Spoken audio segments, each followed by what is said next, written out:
Hey everyone, it's Andrew here from StimuLabs, and today we're going to discuss, should RPA developers learn to code?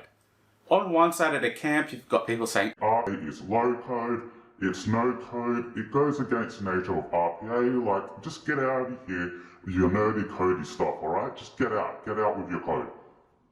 And on the other side of the camp, you've got people going, Programming is a foundational activity for your life. It is fundamental for doing anything at all. I mean, look at Mark Zuckerberg. You could be the Mark Zuckerberg so easy just with a few lines of code. Plus, you can also fix all your family friends' computers for free as an additional bonus just because you know programming. and they'll probably ask that with RPA bots also, let's be real. So I'm just going to discuss my point of view on coding within RPA, and you can decide whether or not you think it's worth learning or investing more time into. I think the answer is somewhat both a yes and a no. Whilst coding is a good foundational skill, it's not essential to have. Just keep in mind that the RPA industry is growing exponentially right now. And I'm sure you know it's super easy to get into and learn RPA. It's quite a low barrier to entry. So to stand out, it's really good to have some key differentiator skills. That could be coding, it could be agile, it could be design thinking, it could be knowing APIs, it could be database development. It's just something to stand out against the crowd, something you can take a leadership or senior role in. So then, what is coding good for in the RPA space? Number one, problem solving.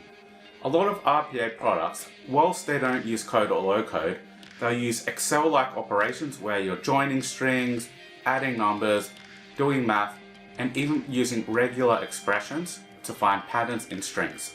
Whilst this isn't strictly programming, so to speak, and it's not just Excel, it's somewhere in between, somewhat like scripting, and just knowing some small level of programming is really good to think about when you're approaching processes and bots around how you'll solve them and any challenges you encounter. You can optimize processes, make them run a lot faster. Had one process where it took an hour to run over a loop. A small piece of code took that all the way down to 1 minute. It was a very unique use case, and it's not something often at all you'll have to do, but it just goes to show you that just having one technical developer in your team who has some sort of level of coding skills is really good. And knowing coding is also a good career path into a solution architect. So the fact is, you don't need to know how to code, and I cannot emphasize this enough. This is just one of those skills that can make you stand out or build on your foundational RPA skills that you have. And I'll leave it with you if you think it's worth learning to code somewhat or build your existing coding skills. But if there is one thing that's clear to me for RPA developers, it's that they must smash that like button for the YouTube algorithm, because that will really help me out. And I reckon if I get 10 likes on this video, it will produce even more and more content for the channel. So hey, it's not costing you anything, so why not try it out?